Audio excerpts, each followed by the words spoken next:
Welcome to all of you to this class of network analysis and synthesis.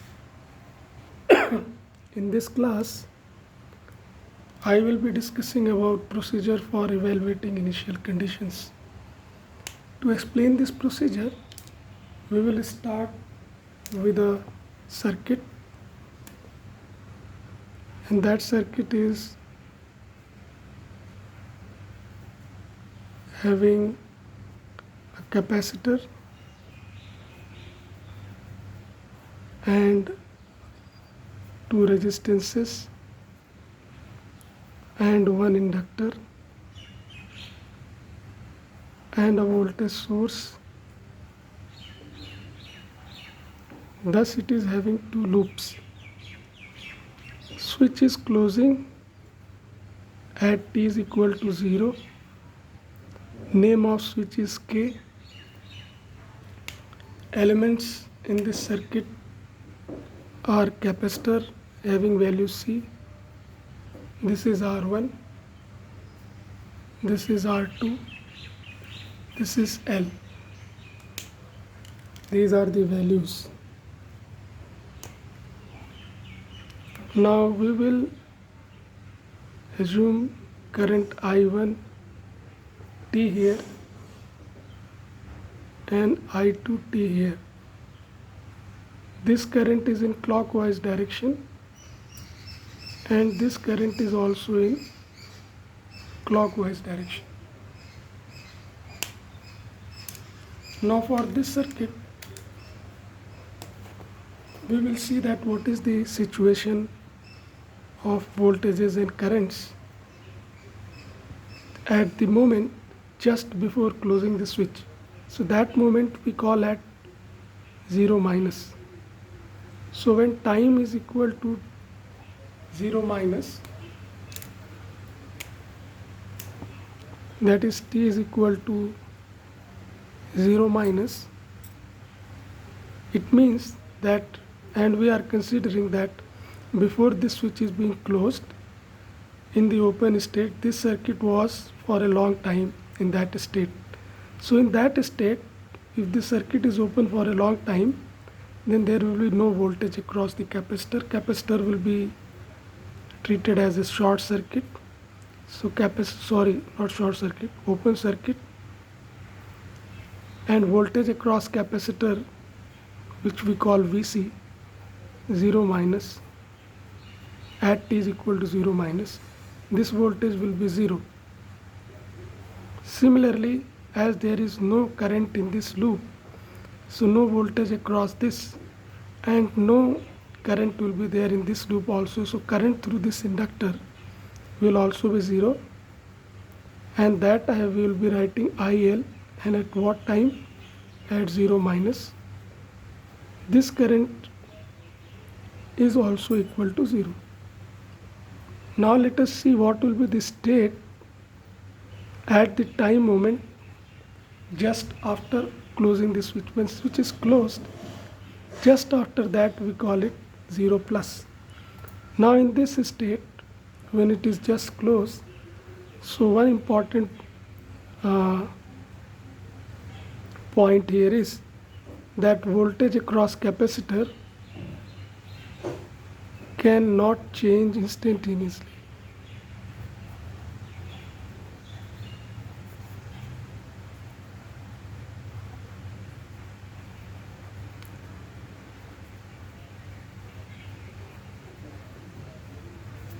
Cannot change instantaneously. It means that if we see at the time moment just before closing the switch was 0, then it will be 0 at the time moment just after closing the switch, which is 0 plus. So now whenever any voltage 0 is to be maintained or is there 0 voltage, we say that it is in short circuit. Now this voltage is to be across capacitor was 0 and is to be maintained 0 when the switch is closed. So this is the only way to maintain zero voltage across the capacitor in the new situation when voltage source is there applied, but previous condition demands that voltage across capacitor 0 is to be maintained. So for that we'll have to assume it as short circuit in the case when it is closed. Similar is the case with IL. IL means current through inductor can also not change.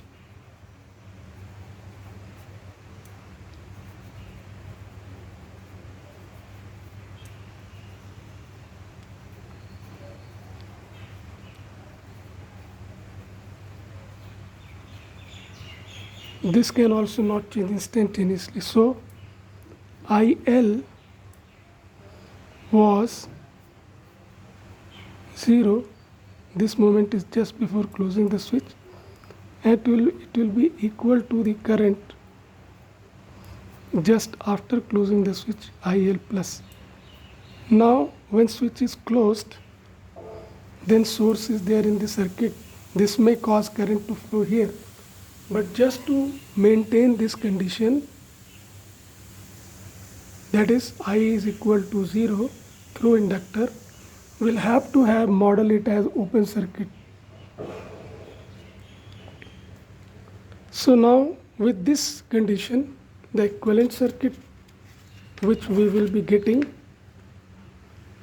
is this one.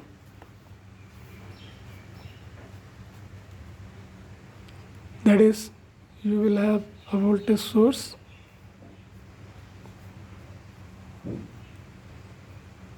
this is the switch which is now closed, this is the capacitor which is now short circuit, this resistance will be as it is, this resistance will also be as it is, because they are not energy storing elements. So currents can change instantaneously, voltage can change instantaneously, so they don't have different models for different moments of times. So this will be inductor, this inductor won't be there, this will be open circuit, OC, this will be SC short circuit, but this OC is in place of inductor.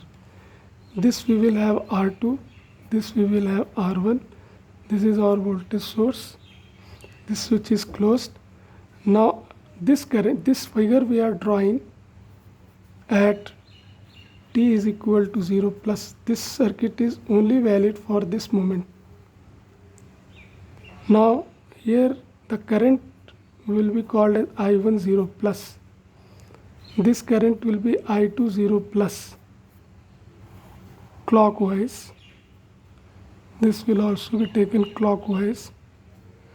Now we can see here that this circuit is complete with this voltage source. So current in this circuit will be I1 0 plus will be voltage source divided by resistance V by R, and this will be V by R1 because this parallel path is open circuit. There is no connection here, open circuit. Hence only current will only pass through this. Hence current will be I1 is equal to V by R1. Current here I2 0 plus will be 0 because no current is being allowed. These are initial conditions.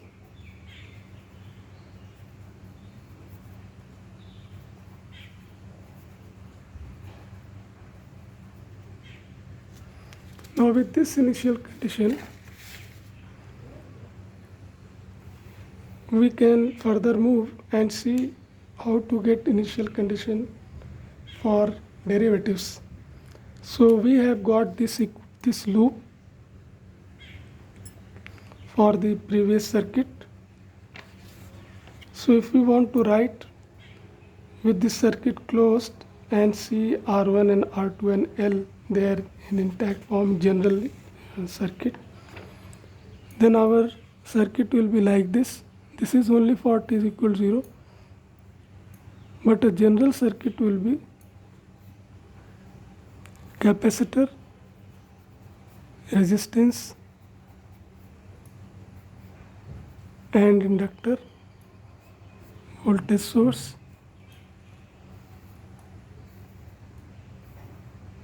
L, R2, R1, and C.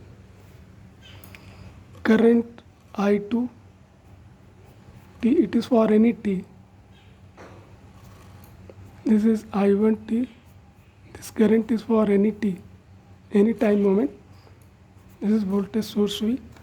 It's not for T is equal to 0 plus. For T is equal to 0 plus, this circuit will be applicable, but this is general circuit. It is a special case. This circuit is a special case of this one. Now for this, we will have two equations.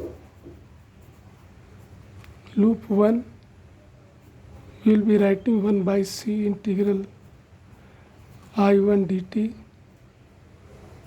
plus R1 I1 minus I2 is equal to this voltage. And loop 2, whatever we are writing is KVL. So voltage source is equal to drops in these elements. Capacitor voltage drop is this much, resistance voltage drop is this much.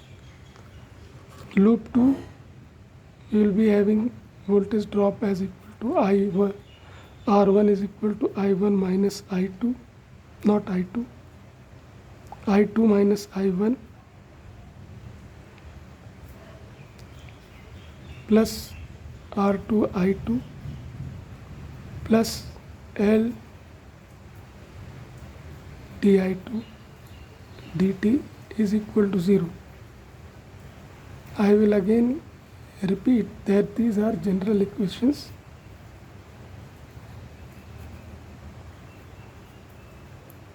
For any t.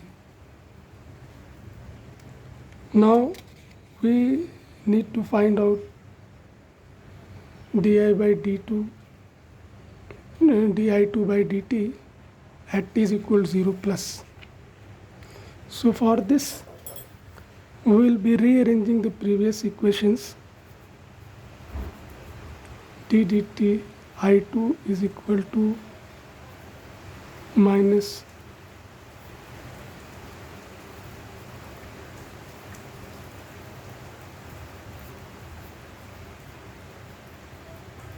and if we rearrange this equation, we will get R1 I1 divided by L minus R1 plus R2 divided by L I2.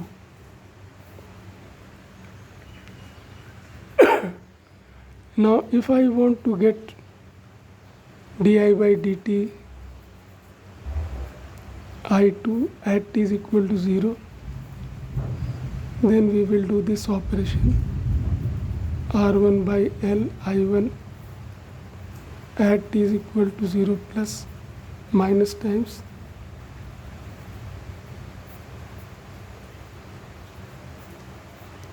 this also at t is equal to 0 plus. Now if we evaluate like this, then we know that I2 0 plus at t is equal to 0 plus means this is I2 0 plus. This is initial condition which we have done evaluated earlier.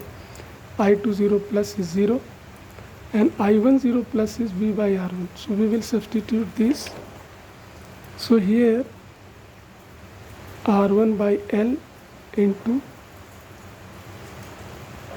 the initial condition for I1 V by R1.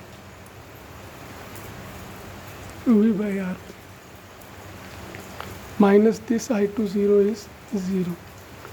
So this d dt I2 0 plus we can write like this also, this term is equal to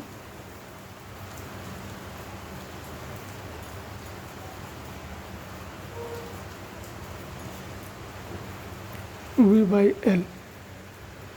So we have got initial condition for derivative of I2. Now this circuit has been solved completely. Here we have shown only initial conditions, how to get initial conditions, but we may be interested in the expression for I1 and I2 in general. For that, this circuit has been solved in the video series named as, entitled as supplementary videos. There you will get solution for this. Now it's time for comprehension.